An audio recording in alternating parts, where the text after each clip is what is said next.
Hello বন্ধুরা, আশা করি তোমরা সবাই ভালো আছো। আমিও ভালো আছি ঠাকুরের কৃপায়। আমি বজ্রমৌলি তোমাদের আশীর্বাদে বা ভালোবাসায়। তা আমি আবার চলে এলাম ছোট্ট একটা ভিডিও নিয়ে, রেসিপি নিয়ে ইউটিউব চ্যানেলে। সবাই দেখো এবং সাপোর্ট করো, আর পাশে থাকো, আর একটুখানি সাবস্ক্রাইব করে দিও। অনেক দিন ভিডিও দেওয়া হয়নি, তাও মাঝে মাঝে দিচ্ছি। জানি না কী হবে, ইউটিউব চ্যানেলটা আদৌ বসে গেছে কিনা আমি বুঝতে পারছি না, তবুও ভিডিও দিচ্ছি। একটু পাশে থেকো প্লিজ, সবাই একটু সাপোর্ট করো আর একটু সাবস্ক্রাইব করো। আর চলো, ছোট্ট একটা ভিডিও নিয়ে চলে এসেছি। সবাই জানো আজকে করছি ঘুগনি, মটন দিয়ে মানে চর্বি দিয়ে ঘুগনি বা কিমা দিয়ে ঘুগনি। দেখতেই পাচ্ছ আমি কড়াইয়ের মধ্যে মাটনটাকে আগে থাকতে মেখে রেখে দিয়েছিলাম ম্যারিনেট করে।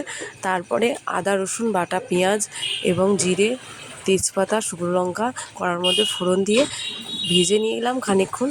ভেজে নিয়ে তারপরে ম্যারিনেট করা মাটনটাকে ভালো করে নিয়ে কষিয়ে নিচ্ছি। আর কষিয়ে নেওয়ার পরে আমার ছেলের বায়না করলো, মা একটু কষা তোলো না, কষা মাটন তোলো না।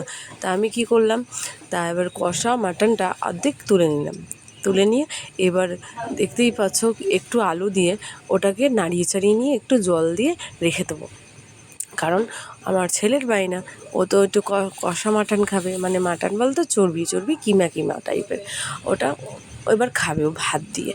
তার জন্য এবার ওটা দেখতেই পাচ্ছ অল্প একটু জল দিয়ে কষিয়ে 2 হাতা মতন জল দিলাম, মানে মাপ একটা জল দিয়ে এবার ওটাকে ঢাকা দিয়ে দেবো, দিয়ে নামিয়ে নেবো। তা আমি ভেবেছিলাম শুধু পুরোটাই ঘুগনি দিয়ে দেবো, কিন্তু যেহেতু ছেলের বায়না করতেই হবে, কি করব। তাই দেখতেই পাচ্ছ কত সুন্দর একটা গ্রেভি টাইপের হয়ে গেছে।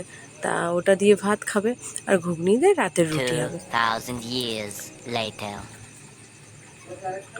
তা দেখতেই পাচ্ছ আমার মাটনটা রেডি হয়ে গেছে, যেটা করছিলাম। তা এবার এর মধ্যে দিলাম একটু মিট মশলা, দিয়ে নামিয়ে নেব। দিয়ে নামিয়ে নেওয়ার পরে তারপরে একটু মিট মশলা দিয়ে কষিয়ে ভালো করে নামিয়ে নেব।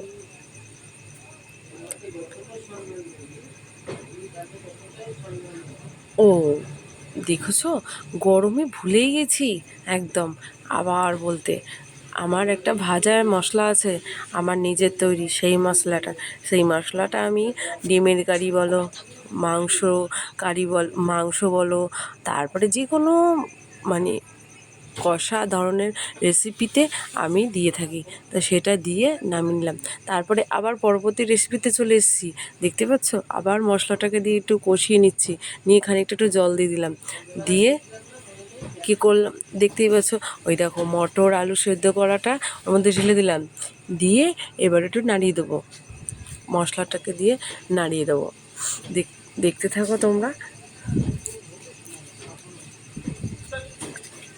নাড়িয়ে দিয়ে এবার কি বলো তো, ভিডিও করতে করতে একা করা হয় তো, এবার একদিকে করতে করতে আর একদিকে মানে স্টপ হয়ে যায়। আর দেখতেই পাচ্ছ নাড়াচ্ছি, নাড়িয়ে টাড়িয়ে এবার আবার একটুখানি যে যদি কিছু মশলা লাগিয়ে দেবো, দেখতেই পাবা মশলা লাগবে কি লাগবে না। একটু হলুদ লাগবে, মনে হচ্ছে একটু সাদা সাদা লাগছে, তোমরা দেখে বুঝতে পারছো একটু সাদা সাদা লাগছে। তা আমারও মনে হলো, তা আমি একটু হলুদ দেবো, দেখো হলুদ দেবো। তা প্রথমে একটু জল দিয়ে দেবো, জল দিয়ে হ্যাঁ ওই দেখো জল দিয়ে দিলাম। জল দিয়ে এবার আমি এর মধ্যে হলুদ দিয়ে দেবো।